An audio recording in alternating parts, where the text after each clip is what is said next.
pero más gusto me da que estén aquí escuchando, porque vamos a escuchar algo muy interesante, sobre todo para todos ustedes que ya saben de la escuela primaria, el maestro Gilberto Guevara Loyola.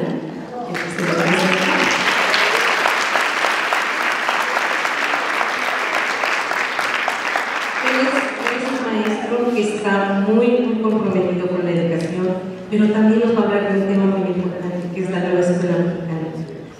La vista crítica que él tiene sobre este tema va a ser muy importante, sobre todo para todos ustedes, que ustedes ya se van a enfrentar a la escuela primaria, con los niños, con los maestros, con los libros como vienen. Acaban de llegar ya los libros modificados, que les voy a dar ya su jueguito para que tengan uno. Y para que podamos ver desde una vista crítica, creo que es crítica la que lo va a hacer, cómo está la nueva escuela mexicana. Maestro, bienvenido a la Benemérita Centenaria Escuela Normal Jalisco, y estamos todos para escucharla. Gracias. La maestra Isabel, ella nos va a hacer favor de estar aquí con el maestro y va a presentar una semblanza de lo que es el maestro. Gracias, buenas tardes a todos, bienvenidos, nos da mucho gusto compartir con ustedes.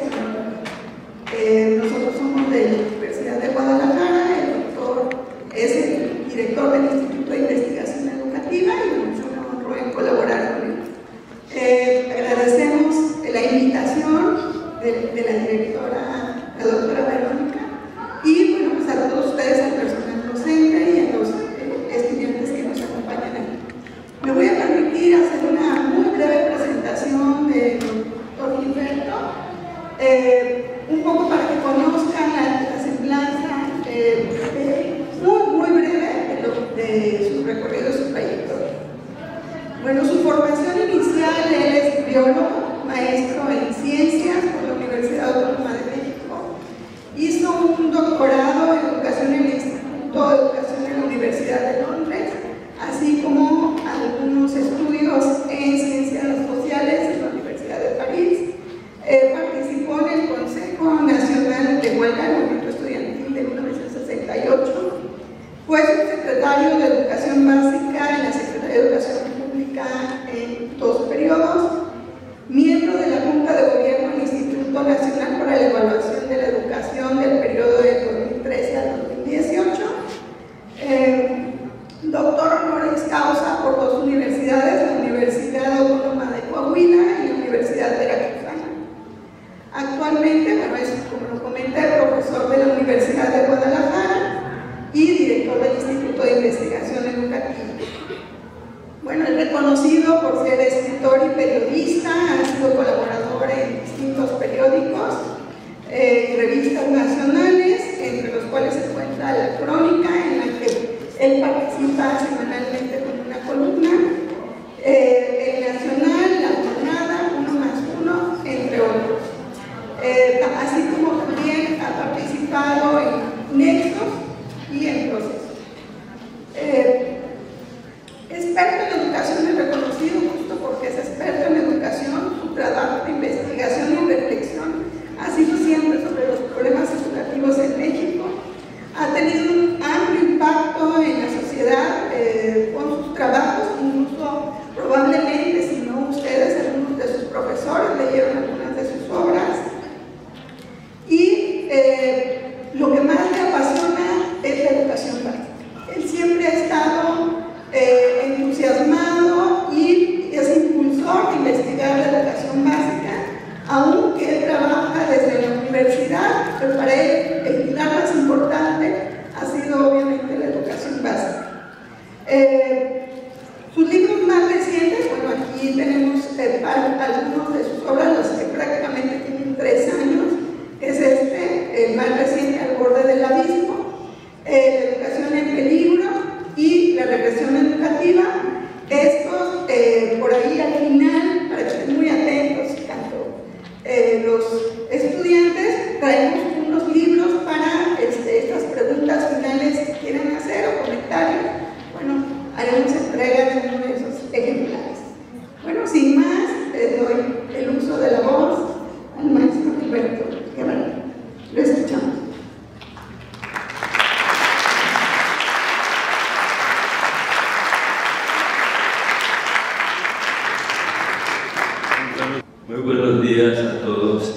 Bienvenidos. Yo estoy muy contento de estar aquí. Quiero agradecer a la Benemérita Escuela Normal su invitación y en especial a la maestra Verónica, que fue la que gestionó esta conferencia. Yo quería exponerles a ustedes una versión crítica, no descriptiva, sino crítica de la nueva escuela mexicana. Es decir, lo que intentaría yo es examinar los puntos débiles de la nueva escuela mexicana. Es muy difícil reflexionar sobre la nueva escuela mexicana porque fue una reforma que se improvisó, se hizo muy a la carrera, se hizo en muy pocos días, menos de un año se preparó todo el plan de estudio y los libros de texto se produjeron muy rápido, aunque no se distribuyeron tan rápido. Yo creo que el principal problema de la nueva escuela mexicana, del texto que sustenta el argumento para crear la nueva escuela mexicana, es que ejerce una crítica que a mí me parece injusta de cómo era la educación antes de la nueva escuela mexicana. Por ejemplo, se dice que la nueva escuela mexicana era neoliberal. ¿Qué quiere decir eso? Que obedecía a una lógica de mercado, que estaba atada a la ganancia, que el capital privado estaba metido en la escuela pública. Y todas estas afirmaciones, aunque están en el documento oficial de los planes de estudio de la nueva escuela mexicana, pues no son verdaderas, son falsas. Es decir, es muy difícil decir que la antigua escuela era una escuela neoliberal. Es decir, es verdad que el presidente López Obrador y el partido Morena, la Cuarta Transformación, han sostenido un discurso de que antes de ellos, antes del sexenio de Díaz Ordaz, todo era neoliberalismo. Pero eso es falso.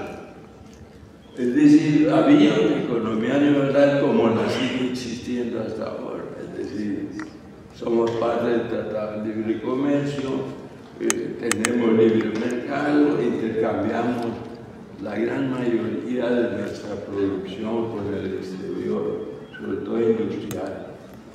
Somos los primeros vendedores de automóviles en el mundo. Entonces, México es neoliberal, en absoluto sentido de neoliberal. Pero el que tenga una economía neoliberal del país no significa que todo lo que se mueve dentro del país está sujeto a la lógica neoliberal.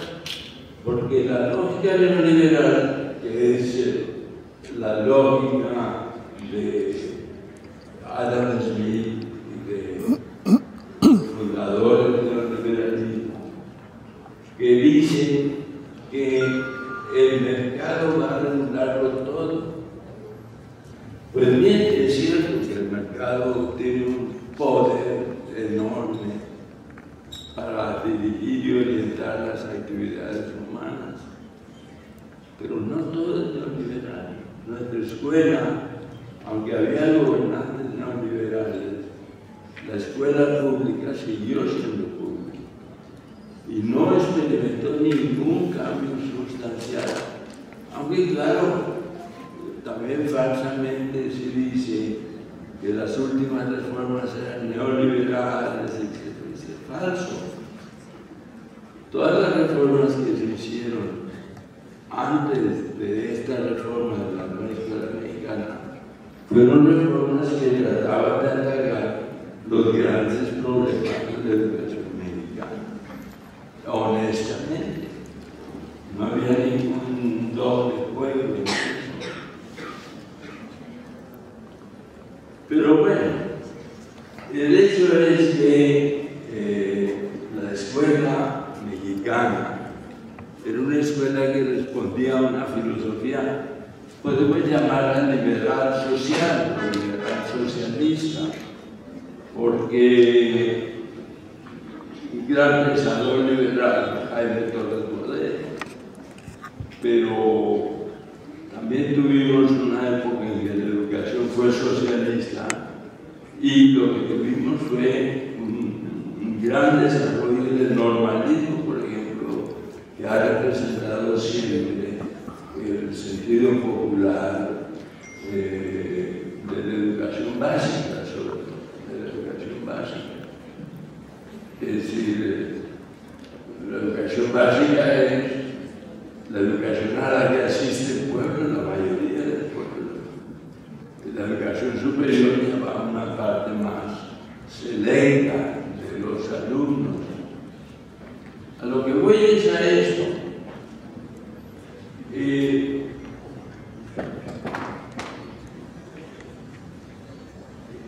A partir de que esa crítica tan radical que se hizo un replanteamiento de la educación básica. La nueva escuela mexicana es una gran transformación del sistema educativo mexicano, muy radical, prácticamente parte de cero, parte de cero. Y quiere reconstruirlo todo en muy ambicioso el proyecto de la nueva escuela mexicana. Pero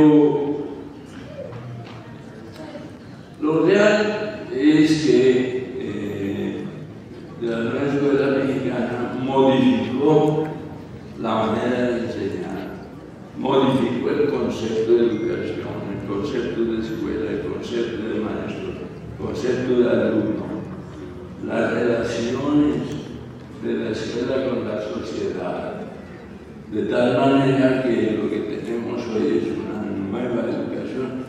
No sé si en la práctica se esté dando esa nueva educación. Ustedes que son maestros lo saben, o alumnos o candidatos a ser maestros, ustedes saben más que yo sobre la práctica de la nueva escuela mexicana. Mi juicio o mi razonamiento es meramente conceptual, teórico. El problema es que los autores de la nueva escuela mexicana hicieron una reconstrucción de la historia de México. Y los términos que utilizan para hacer esa reconstrucción son muy extraños.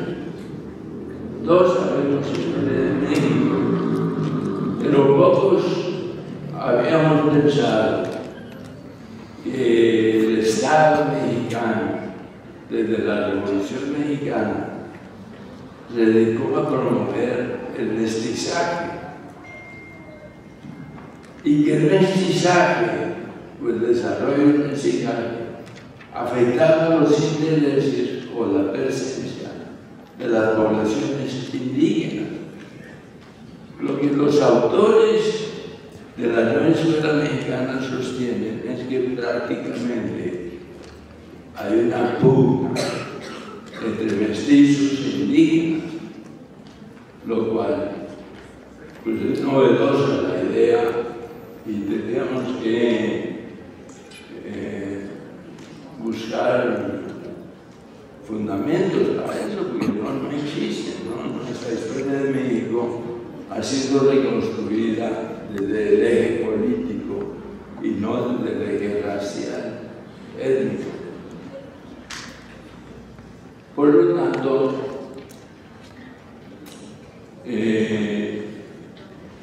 ellos dicen que si el mestizaje pone en desventaja a los indígenas,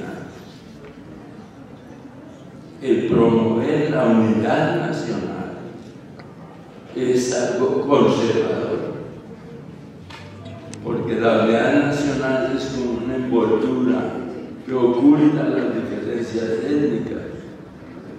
La unidad nacional es como la ideología de los mestizos.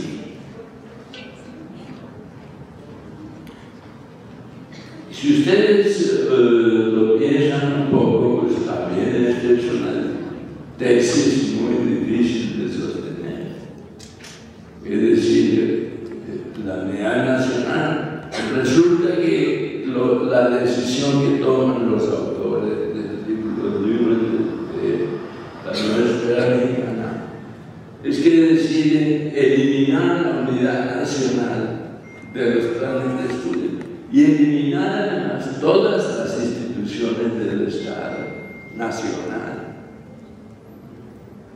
Ellos plantean que el centro de la nueva educación debe ser la comunidad, pero no la comunidad nacional, sino la comunidad como el espacio que rodea cada escuela, sea el barrio, sea la ranchería, sea el pueblo, el municipio, etc. En realidad, el poner en el centro a la comunidad es quitarle el centro al alumno. Fíjense bien, lo que ellos plantean es que la educación ya no va a ser más para el desarrollo individual o infantil, niños y adolescentes, no. Dado que el centro es la comunidad y no el niño, el centro es lo que se va a transformar. Entonces, la escuela va a trabajar para hacer la transformación permanente de la comunidad. Pero repito, la comunidad es un microcosmos, es un universo muy pequeño. Pero además la universidad, tal como la conciben los autores de la nueva escuela mexicana, es una entidad abstracta, aislada de la nación. Pero es imposible que en una comunidad deje de existir el Estado nacional, las leyes nacionales, etcétera, etcétera. Pero entonces ocurre que en la nueva escuela mexicana tú estás en primaria, estás en secundaria. Bueno, en secundaria no sé la verdad porque me falta conocimiento. Pero en primaria lo que no ves en primaria es que estudies la democracia, las instituciones de la democracia, las instituciones del Estado, y que al alumno se le forme en el conocimiento crítico de las instituciones que forman al Estado nacional. Entonces, fíjense cómo van quedando huecos o vacíos que la nueva escuela mexicana no llena. Lo que sin embargo ocurre es que la educación se concibe como una interacción, digamos, entre escuela y comunidad. Pero en esa interacción la escuela está en desventaja. Acuérdense ustedes cuando hablan del aprendizaje en el documento de los planes de estudio de la nueva escuela mexicana, se dice: la comunidad es el centro de la educación. Y se dice además lo siguiente: el aprendizaje comprende conocimientos y saberes, los saberes populares, las creencias, los mitos, las leyendas, las supersticiones, hasta los elementos religiosos que forman parte legítimamente de la cultura popular. Entonces, fíjense bien cómo se está lastimando seriamente al principio del laicismo. Es decir, si nuestros alumnos van a ir a la comunidad, porque lo esencial es la comunidad, y se está esperando, no sé si ocurre en la práctica, que todos los días los alumnos y maestros estén trabajando en la comunidad. Y el aprendizaje de los niños lo integran tanto los conocimientos de la escuela como las creencias, supersticiones, etc., de los miembros de la comunidad. Y conocimiento y creencia o superstición tienen el mismo valor, están en el mismo nivel. En realidad, lo que objetivamente está ocurriendo es que tienes una devaluación del conocimiento escolar, porque lo que domina, al final de cuentas, es el conocimiento popular, el saber o los saberes, como dicen los autores de la nueva escuela mexicana. Hay en este planteamiento muchos problemas. Por ejemplo, un problema muy importante es el que la enseñanza deja de ser por asignaturas. Si no es por asignaturas la enseñanza, entonces, ¿cómo va a ser? Pues va a ser por proyectos. Muy bien, el proyecto es una metodología muy respetada. Pero ¿cómo son los proyectos de mexicanos? Porque no tienen nada que ver con los proyectos de los autores de los proyectos, que son norteamericanos y que son John Dewey, John Dewey y Kilpatrick, William Kilpatrick, sobre todo William Kilpatrick, que se armó toda una polémica en Estados Unidos alrededor de los proyectos. Kilpatrick, que es el padre de los proyectos, sin embargo, decía lo siguiente: primero, el proyecto es un método que puede ser utilizado universalmente, lo cual no es cierto. Y el primero que se dijo fue su maestro John Dewey. No, te estás pasando de la raya, ¿no? Y en segundo lugar, el proyecto es hecho, diseñado por el alumno, operado por el alumno. El alumno es el que maneja el proyecto. No es el caso del proyecto mexicano. El proyecto mexicano es algo muy complicado. ¿Por qué? Porque es muy complicado, porque el plan de estudios se estructura con campos formativos, con ejes articuladores, con una cosa que se llama codiseño y con una articulación. Se parte de la realidad, del reconocimiento de la realidad concreta en donde viven alumnos y maestros de la comunidad, para luego ir a los planes de estudio y seleccionar aquellos conocimientos que puedan ser útiles para la operación del proyecto. En mi opinión es muy complicado. Ustedes que son maestros lo podrán decir, tener otra opinión, pero es muy complicado porque es toda una nueva jerga y una nueva teoría y nada tiene que ver con la antigua enseñanza. La antigua enseñanza se enseñaba cierto sobre libros de texto que ciertamente tenían un fuerte acento hacia los maestros, pero el maestro era el que guiaba la educación a través del libro de texto. Y claro, podemos decir que era un método conservador que merecía ser mejorado. Claro que sí.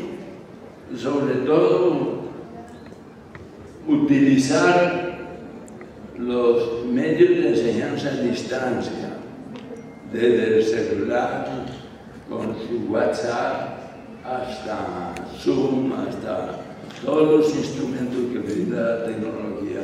Pues todo eso hay que meterse en la escuela. Si nosotros tuviéramos la tecnología en las escuelas, tendríamos muchas ventajas, tanto alumnos como maestros. El hecho es que no lo tenemos. Y en consecuencia, la educación, tal y como la hemos experimentado hasta ahora, ha sido muy deficiente en innovación. Pasamos de la tradicional a este nuevo método que es el método de proyectos. Pero con todas estas implicaciones de las cuales estoy hablando. Es decir, hay varios otros problemas que presenta la escuela mexicana. Por ejemplo, toma una actitud anti-individualista. Entonces la enseñanza se supone que se hace mediante un método colectivista o comunitario.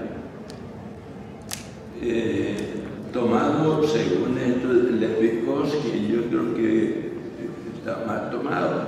Lo de Lev-Vygotsky es la presencia del profesor, es lo que avanza el aprendizaje. Tú aprendes hasta un punto y luego llega alguien tercero y te empuja hacia otro punto. Ese tercero puede ser un maestro, pero puede ser también otro alumno. En las escuelas multigrados es lo que pasa. Los alumnos mayores enseñan muchas veces a los alumnos menores. Esa es la teoría de Lev-Vygotsky y no la teoría que se plantea en los libros de texto. A ver, ahora vamos a escuchar un poema colectivamente. ¿Qué quiere decir escuchar colectivamente? Pues escuchar colectivamente. Y luego vamos a elaborar un texto colectivamente. Y colectivamente, todo se hace colectivamente, dicen los libros de texto. Yo creo que no se puede simplemente en la práctica hacer todo colectivamente. Es decir, el eje el objetivo natural de la escuela es promover el desarrollo del niño. Y el desarrollo del niño, el niño es un individuo, no es un colectivo. El derecho a la educación es individual, no hay derechos colectivos, o si hay derechos colectivos, es en otro sentido, ¿no? En los derechos sociales, etc. Pero en educación, el derecho a la educación es atributo del alumno. Bueno, yo voy a detenerme aquí. Yo lo que les quiero decir es una cosa.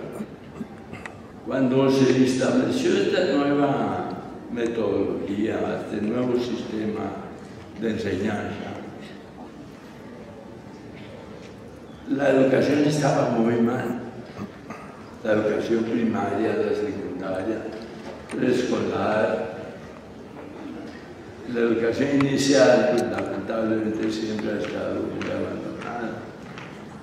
Estaba muy mal, había muy pocos recursos para educación, había muchas desigualdades en la educación, pero sobre todo había un desplome de los aprendizajes. Nosotros decíamos de la calidad educativa, para hablar de los aprendizajes. Pero en esta reforma ya se prohibió hablar de calidad educativa. El hecho es que el aprendizaje estaba muy mal y sigue siendo el problema principal por la mecánica de todo el aparato educativo. Lo que hay que hacer es invertir en el profesor.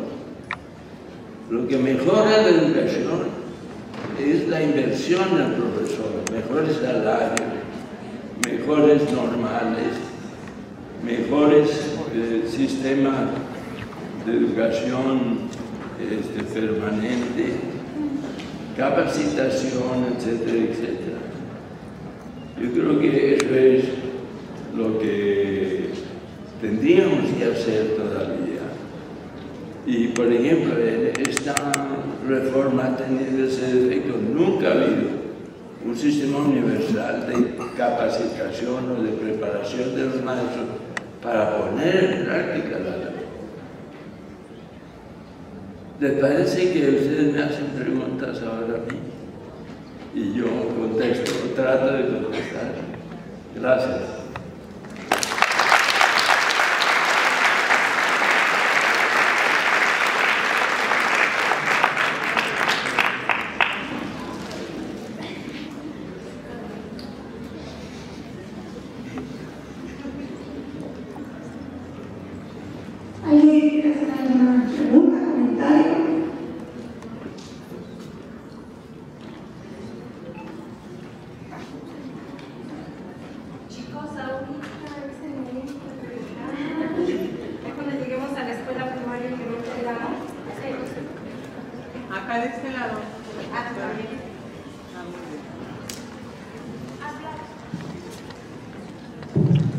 Hablaba de la falta de materias, eso me parecía no muy correcto. Podría decirlo, o sea, a mí tampoco me parece correcto porque siento que no se le está dando la importancia a algunas como pues lo que es español y las matemáticas, pero quisiera saber también por qué usted dice que no. Querida, ver el micrófono y porque no logro entenderte. Ok, decía que usted mencionaba que hace falta la atención a cierto tipo de materias, que es lo que le hace falta a la ley. Quisiera saber más por qué no le parece eso.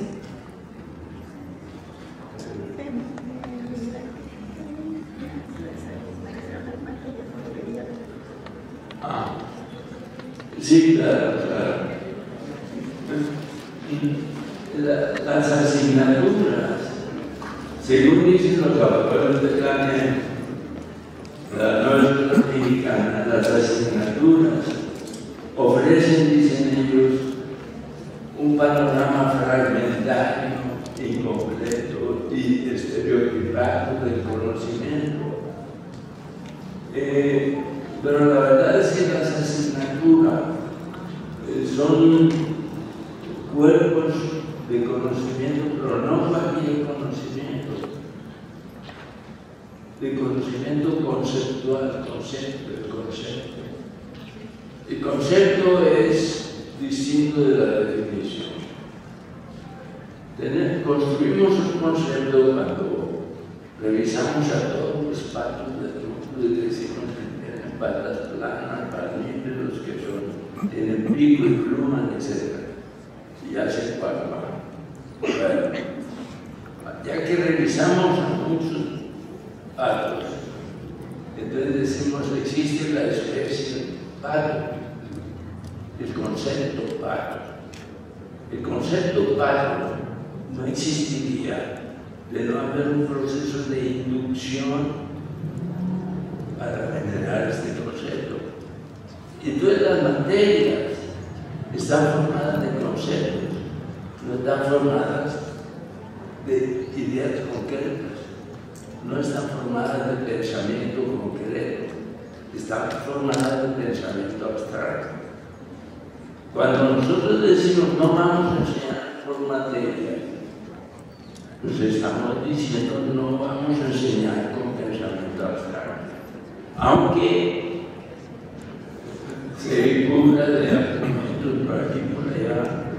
Lo que significa renunciar a las asignaturas significa renunciar al pensamiento abstracto. y con ello va a asociar la idea de renunciar a la cultura universal que es abstracta. Y eso es lo que hacen los autores de la nueva escuela mexicana. Ya no hay cultura universal en nuestra escuela básica. Lo que hay son conocimientos concretos. Fíjate lo que significa abandonar las asignaturas. Es un gran cambio, es dejar de lado el pensamiento abstracto. Ahora, lo importante, el motor de este nuevo método de la nueva escuela mexicana es el trabajo en la comunidad. Ese es el motor.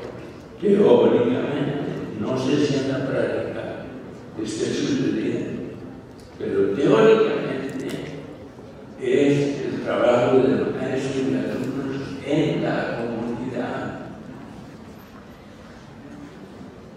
Y luego también la nueva escuela mexicana le da un gran papel a la familia.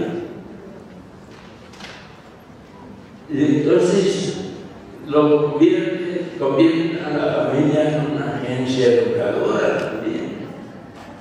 Pero la verdad es a qué hora va a educar la mamá, a qué hora va a educar en la comunidad, el miembro de la comunidad que trabaja todo el día, o está ocupado todo el día. Es decir, es muy difícil trabajar en la comunidad, es muy difícil poner a la familia a trabajar en la escuela, desde el punto de vista operativo. Es decir, yo me quiero ver como profesor yendo a una comunidad, al barrio, al punto de mi escuela, a pedirles a los miembros de la comunidad que asistan a una asamblea para adaptarse a la cocina. Sí, puede ser que uno vaya, pero que la comunidad se interese en estos temas, no creo, difícilmente. Entonces, el paso de asignatura es el paso de pensamiento abstracto a pensamiento concreto. Lo que reivindica la nueva escuela mexicana es el pensamiento concreto, lo particular, lo concreto, lo contextualizado, etcétera, etcétera. ¿Quién más te escribe? Hola, buenas tardes. Yo tengo una pregunta. Nos habló un poquito sobre la tecnología, que habría que vincularla al aula. Entonces yo tendría la duda más si cree conveniente un beneficio o que pueda perjudicar aplicar inteligencia artificial con la NEM en las prácticas y cuando ya tengamos la plaza en el futuro, en el aula. ¿Cómo usted vería ese detalle de la tecnología?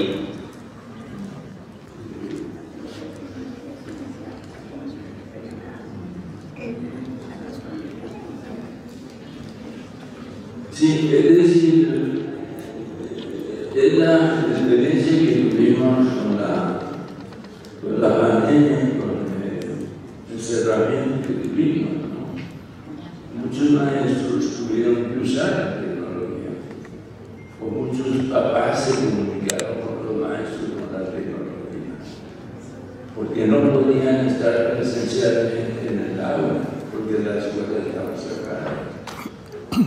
Entonces, se empezó a usar así un poco improvisadamente. Claro, los que más se beneficiaron de eso son los niños, alumnos, con familias de clase media que tienen computador, etc. Y celulares, tablets. Los que no se beneficiaron de eso son los pobres, niños pobres. Ustedes saben que millones de niños, de alumnos, 5 millones, abandonaron la escuela durante la pandemia. Entonces, ¿qué hay que hacer? Lo que hay que hacer es enseñar habilidades tecnológicas. en la primaria. Es decir, en Japón, a los niños de primaria les enseñan a programar desde que están en primaria. La programación es la base de la tecnología. Si nosotros tuviéramos una política para desarrollar una cultura tecnológica en la escuela, pues ya habría cambiado algo. No digo que hubiéramos superado todos los obstáculos, pero sí teníamos mayores ventajas. Pero los primeros que necesitan ser alfabetizados tecnológicamente son los maestros, o sea, ustedes que son maestros lo que van a hacer, son los que más necesitan la tecnología. Sí.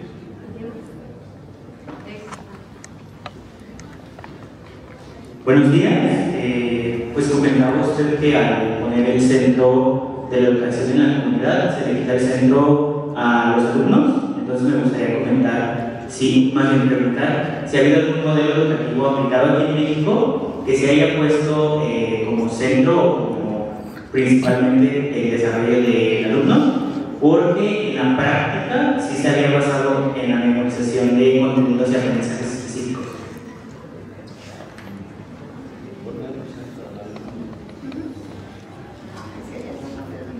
Es decir, la educación liberal, o sea, la educación que existía antes de esta reforma, tenía como centro, por lo menos teórico, al alumno.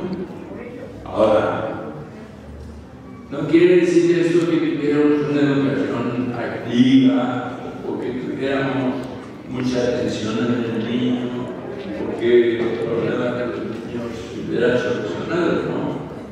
Pero teóricamente era el alumno el que estaba en el centro. Ahora, realmente tomarse en serio lo de poner en el centro al alumno implica un gran esfuerzo, sobre todo de las mamás, de los que van a ser maestros. Es decir, necesitamos crear una política para que se fije no solamente en la atención intelectual del niño, no solo que aprenda cosas, también hay que educarlos emocionalmente, también hay que educarlos social y éticamente. Que los niños sepan distinguir entre lo bueno y lo malo, que es la ética, es fundamental. Pero ¿qué maestro tiene claro que hay que enseñarle ética a sus alumnos? Pocos. Hay que enseñarle ética. Las normales deben tener cursos de ética, de moral y de educación socioemocional también. Pero la ética es fundamental. Sí. Buenas tardes, doctor. Perdón. Gracias por su presencia. Yo soy maestra de práctica profesional en esta normal y en efecto coincido con sus argumentos de enseñar conocimientos y conceptos y demás. Comentarle que en efecto nuestros chicos tienen problemas serios para realizar los proyectos escolares en la escuela primaria. Sí hay una desvinculación entre las necesidades reales y la posibilidad real de nuestro estudiante de intervenir vía proyectos escolares. La escuela primaria tiene dinámicas que no permiten que se aterricen 100% los proyectos. Tienen muchas actividades extraescolares que impiden que nuestro chico practicante de séptimo o de octavo ejecute de manera exitosa un proyecto completo. La realidad es que hay mucha desvinculación entre una realidad educativa, una realidad comunitaria y una exigencia académica. Eso es una realidad. ¿Qué hacen nuestros estudiantes? Pues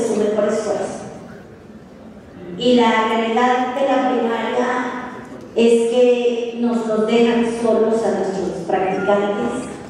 El maestro, generalmente el tutor o el titular, no lo acompaña en el proceso de formación y nuestro practicante en realidad hace lo que puede.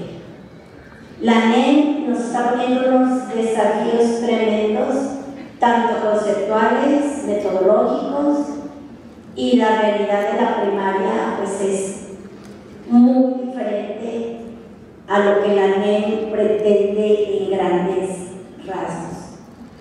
Como usted comenta, pues sí habemos maestros que trabajamos la ética, la moralidad, demás, y todo el plano de conocimientos disciplinares también. Agradecerle su participación, su presencia, su postura, en la NEM, que coincidimos mucho con lo que usted comenta, y decirle pues que esta normal tiene muchos desafíos en la formación de nuestros futuros egresados y de los que apenas inician su formación. Decirle que sí estamos conscientes de la gran necesidad que hay para la formación de los futuros docentes. Y pues que haremos un grupo de maestros pues muy comprometidos y muy conscientes de estas necesidades. Era mi comentario, doctor. Muchas gracias. Sí, muchas gracias.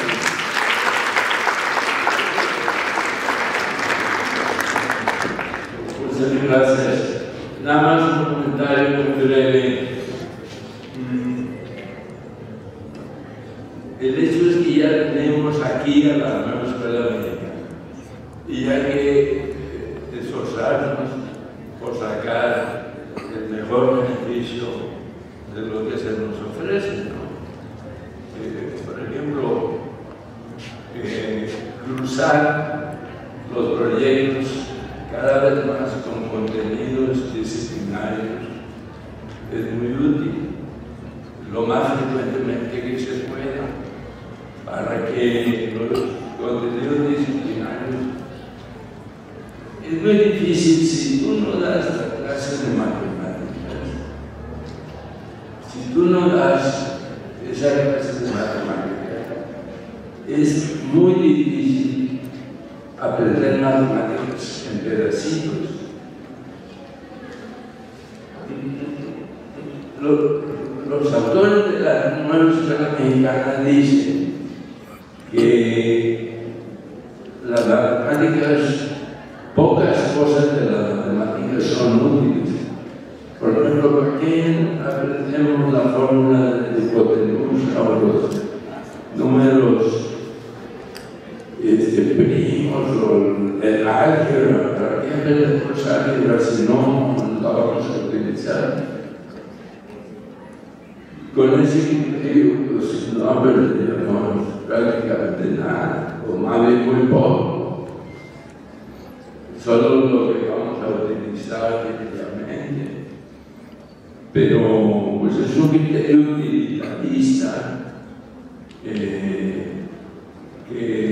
significa una negación del pensamiento sistemático conceptual, como decía yo, que se aprende por sí mismo. Las matemáticas se aprenden por sí mismas. La magia de la matemática es entender la lógica que ordena a los números, entender la estructura lógica, coherente y a veces hermosa de las matemáticas.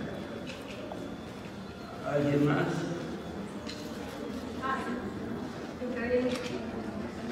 La pregunta.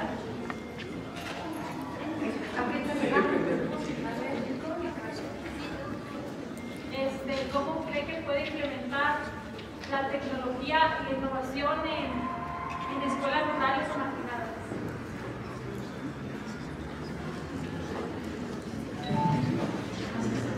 En muchas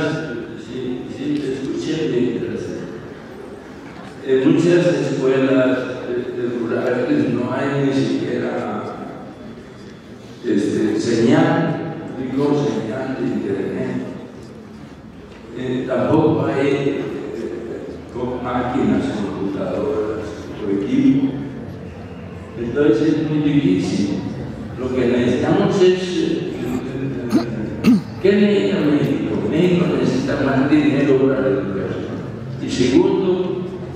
aplicar políticas equitativas. ¿Qué quiere decir eso? Darle más dinero al que menos tiene.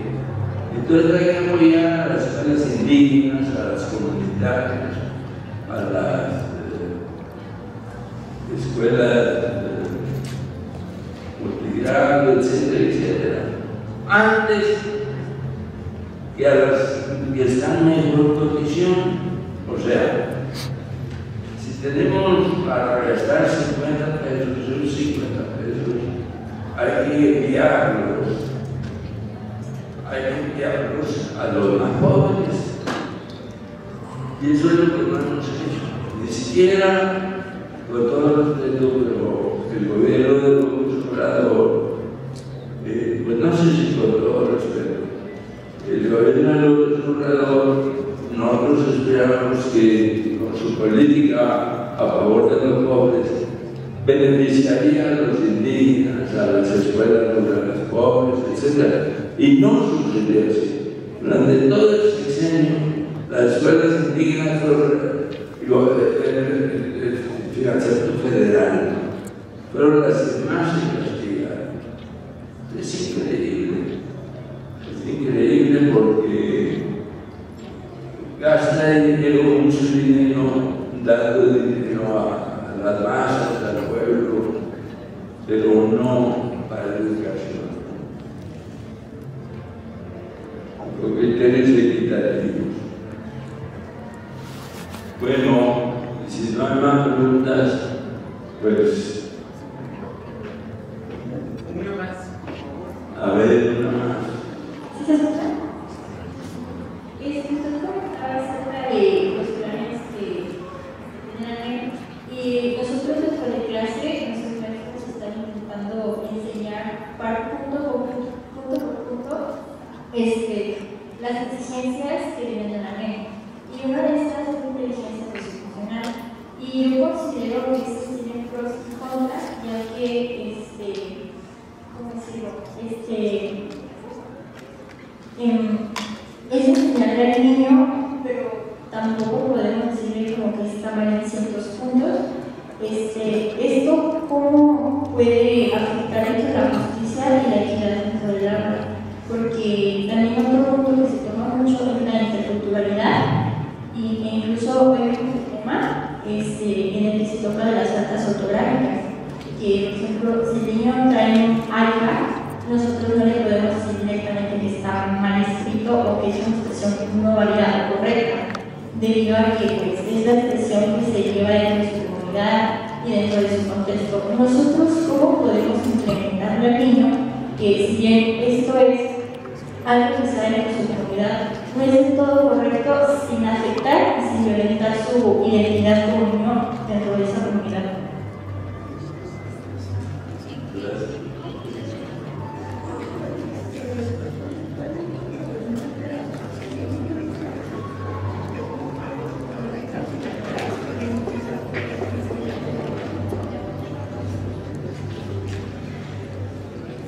Bueno, el problema del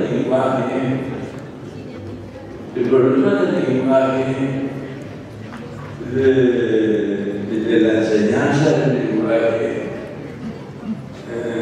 tiene numerosas dificultades en la Real Escuela Mexicana, porque la Real Escuela Mexicana, por un lado, sostiene que es una escuela donde se enseña para la diversidad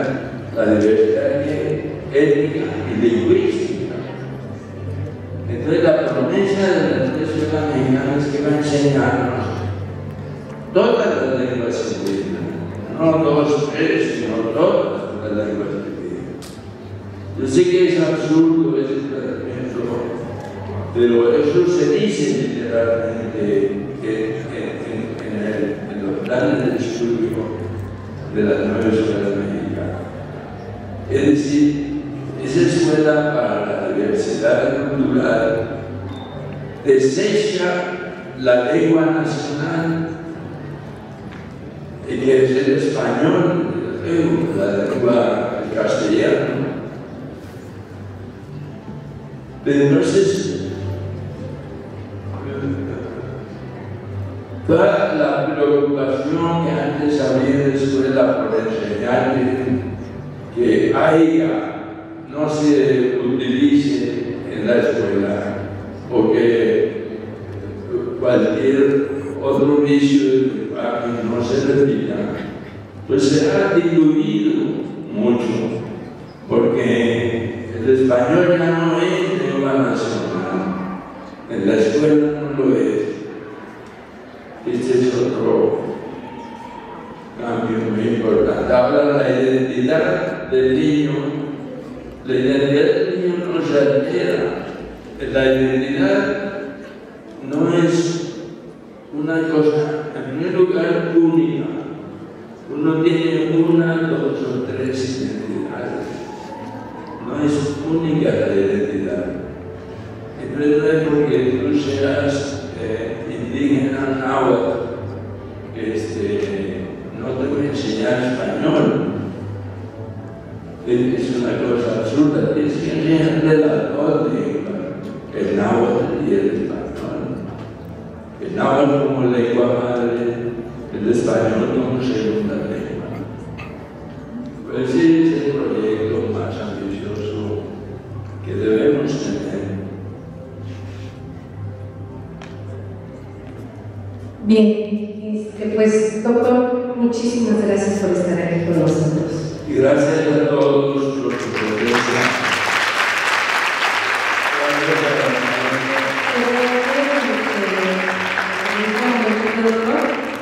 En nombre de todos mis alumnos, todos los maestros, queremos dar un pequeño detalle.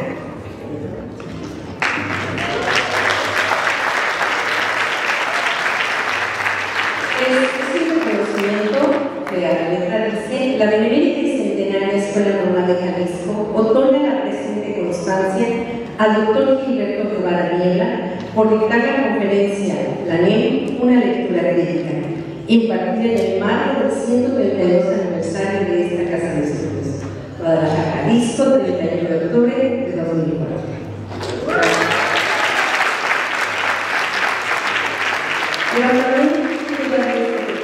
De parte de todos mis alumnos y de todos los maestros. Esta es una recopilación de la historia de nuestra escuela, de nuestra alma mater. Es de 1892 a 2017. Estamos ya escribiendo la que sigue a actualizarle, y es la historia de nuestra escuela normal. A usted que le interesa todo lo que pasa en las escuelas normales, va a encontrar mucha información, cosas muy bonitas que tiene esta escuela normal.